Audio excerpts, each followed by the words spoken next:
Welcome to MacGyver's Workshop, where you never know what we're going to be working on next. If you're not too careful, you just might learn something.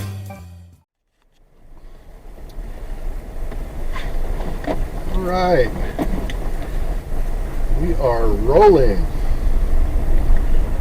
We are Indiana bound. Got everything loaded up. Feel like a pack mule with all my video equipment. I think it's one of the first times I've actually taken like everything on location. Usually I just drag my camera along.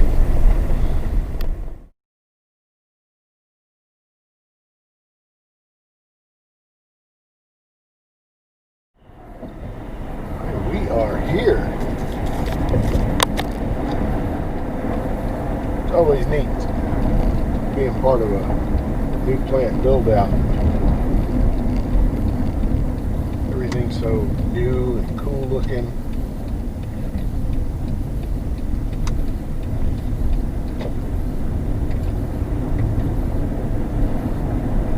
This plant's like ginormous.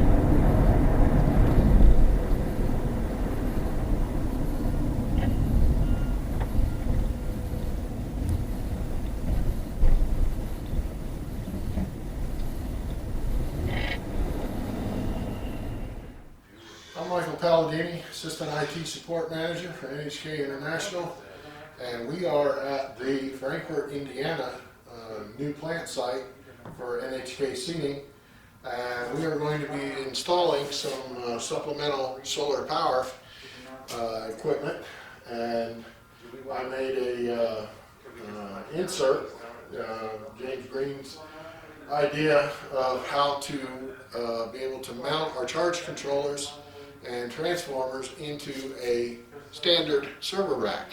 So we are going to get started. All right. So what we're going to do, let's scoot it this way a little bit.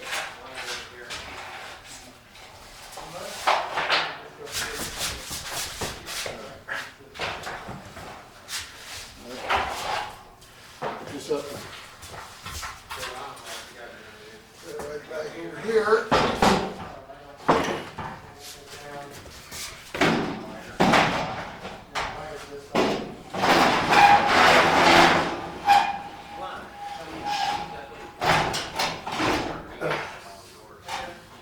Now, you have to come up on here and there because I base this on the... Alright, that's at the top hole. You ready? I'll keep it from sliding here. We're too close to the wall or we good? Not we're good so far because we're going to hit wheels here in a minute. There we go.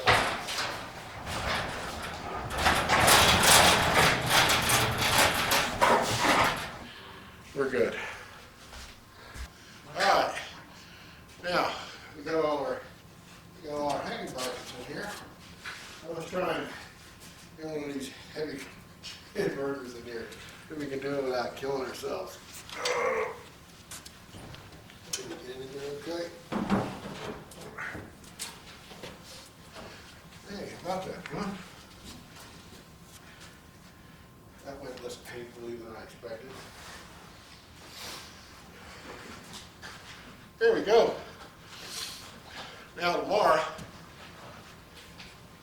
we'll drill our in and out holes here, and then get our breaker boxes, service breaker boxes up there. And we'll be in like flint, as they say.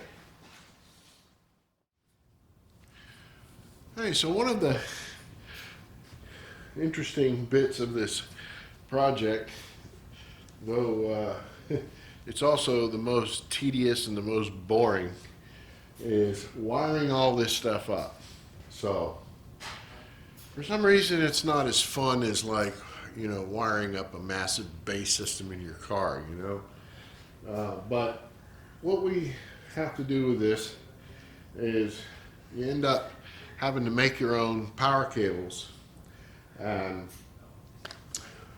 what you have is, of course, we're using 6 gauge to carry our AC.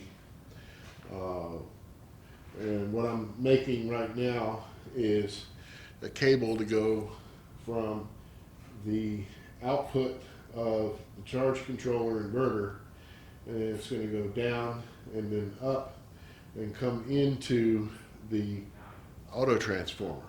So what you want to do, like I said, you're not going to find just stuff off the shelf that's ready to work with this sort of thing. So what you need to do is you need to get your big rolls, giant rolls of cable here, buy it in bulk. It's a lot cheaper that way.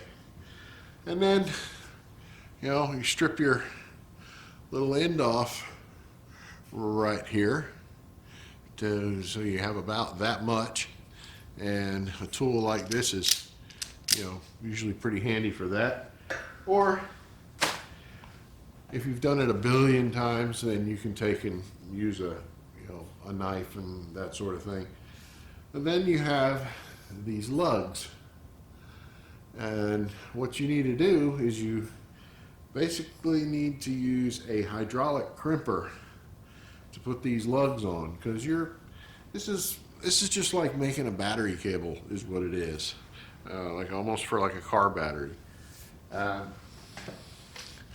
This is the hydraulic crimper, and you got your little on-off tool here, and you tighten that up. It's a little valve, and you have different size dies that fit in there. That's these little shiny bits.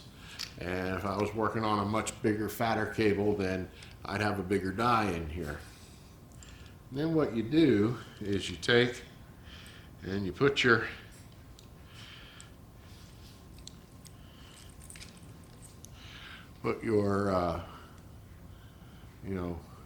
lug in there like so.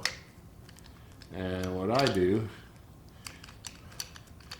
is you pump your little thing up until it's just about holding that lug nice and snug in there, and then you push your wire in, and then you start pumping this thing, and through the marvelous principle of hydraulics, it's going to squish that lug onto your cable, and it's going to be permanent. It's not going to pop off or anything like that.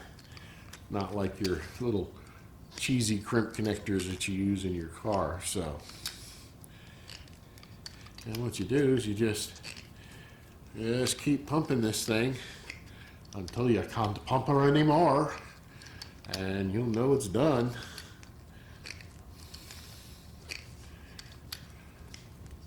And when she gets in there all nice and snug like that, it will be able to handle, the current load that you're going to be putting through it. Ugh. And there she goes. And you just open the little valve up, and she comes back out. And there you have it. And you can pull on this thing all day long, and it ain't coming out of there. Black electrical tape here. And go ahead and wrap this buggy up here, because we do want to insulate any exposed metal. This is carrying 230 volts AC, so I will wrap this good right up to the edge here. And you don't ever pull and stretch your tape. Always cut it.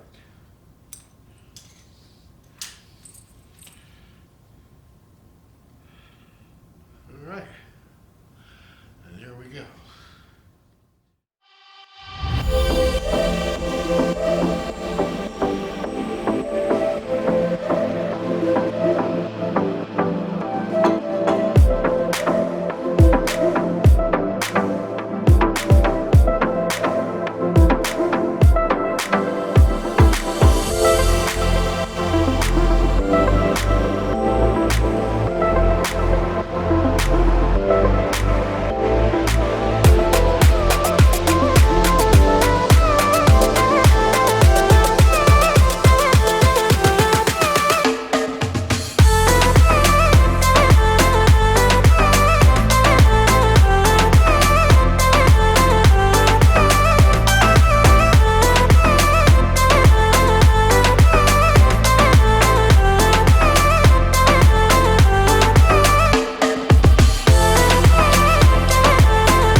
Okay, so you saw what we had to do in the front of the rack cabinet. Now I'm going to show you what we are doing on the back side, where the batteries are going to go. I fabricated a plate to go across the bottom rails of the rack that's sturdy enough for those 4 big, very heavy batteries to sit on.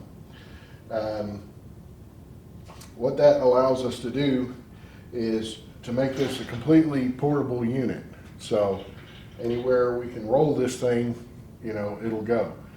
So if we just had the battery sitting on the floor inside here, then, well, your mobility is kind of limited. So, and one of the other things we did was we cut down the rack rails to where they stop right here, because 1, there's no point in them going all the way down because that's where the batteries are, and 2, that would cut down on the available space we have in here because these stick in pretty far. So I stopped them right here, and that gives me plenty of space up here to mount my electronics.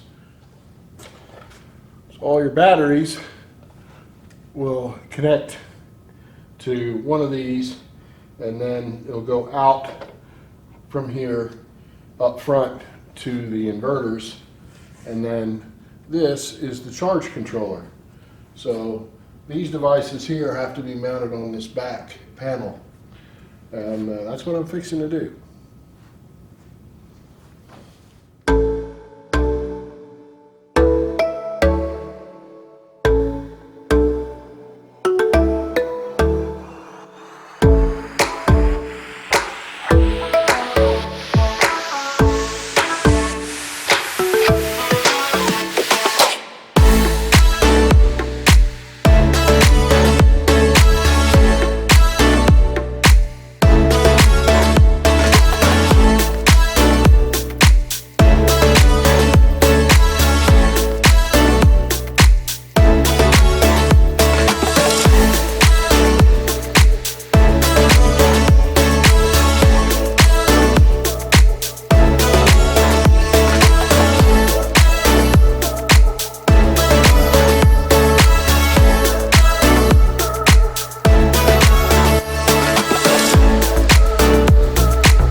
All right, so I'm going to bring in the resident expert here on this system, and that will be my boss, James Green, and he's going to give us a quick primer on just exactly the nuts and bolts of this thing and how it works and how it's going to benefit NHK.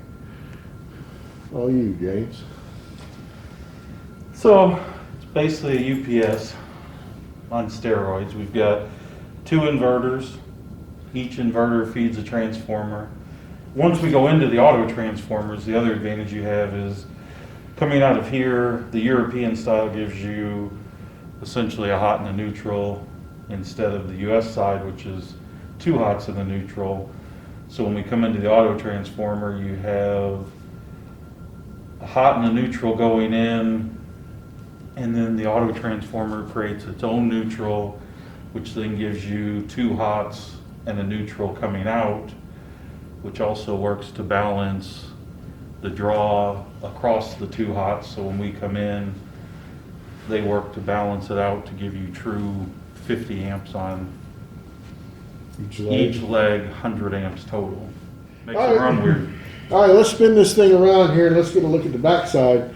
And so what we're looking at here pretty much would be referred to as the AC side, or your alternating current power that your devices run off of.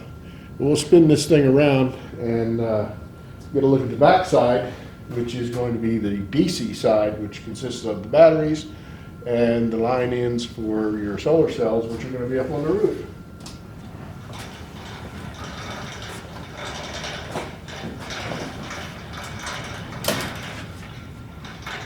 So on the DC side here, we have lithium iron phosphate batteries, 4 of them. They're each 24 volt,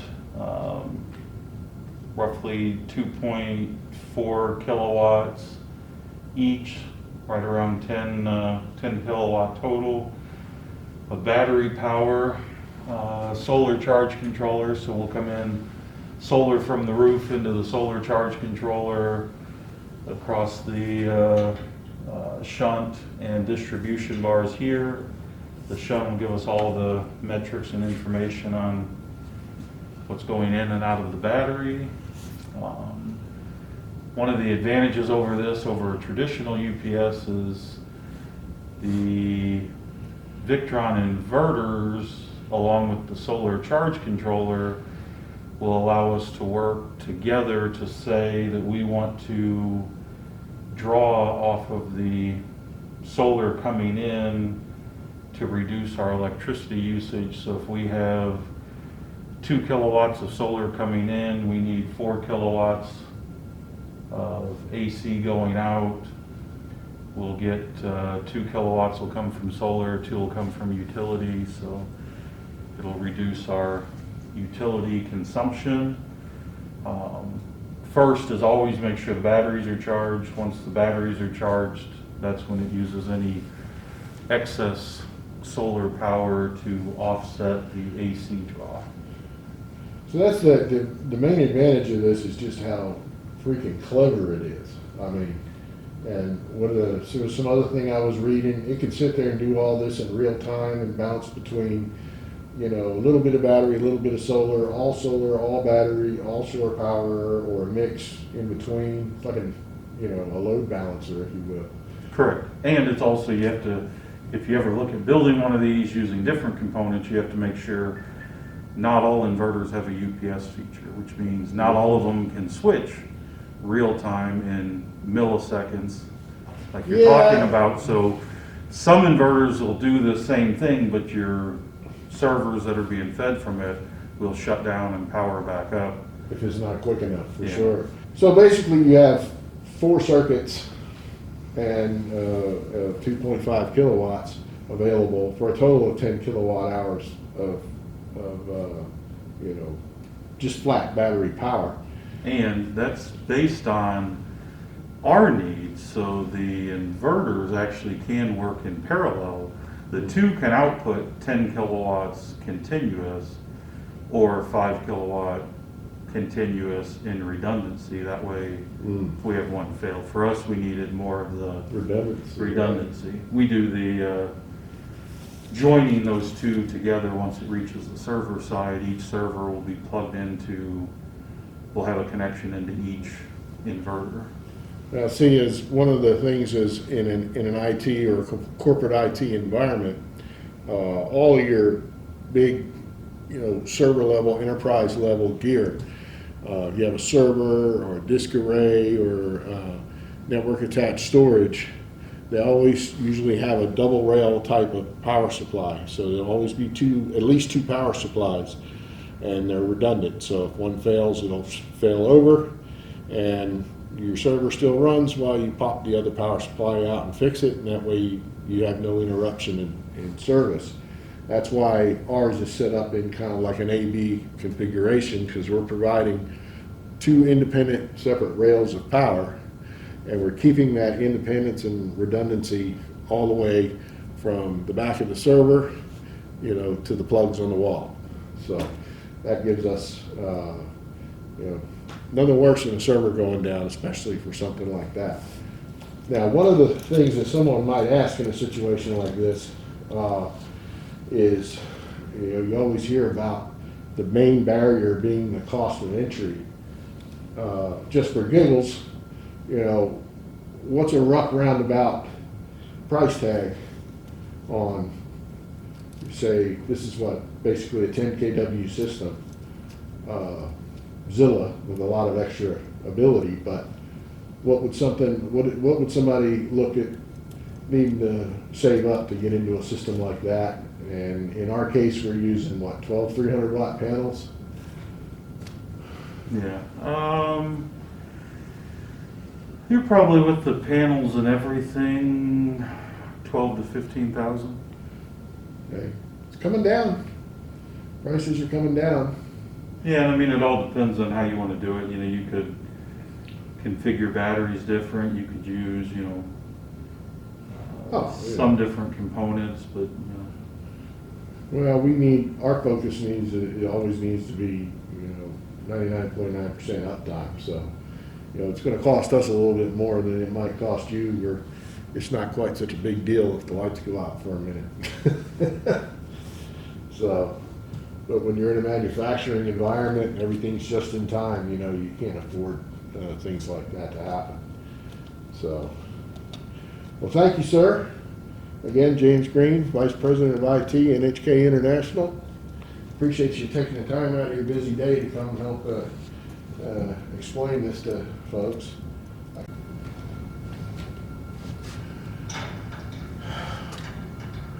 Well, finally done building out and wiring this thing up. They're still waiting on a few bits and bobs to come in that were ordered, just connectors and stuff for the power cables, but my work here is done. Let me give you a little walk around here and show you everything close up.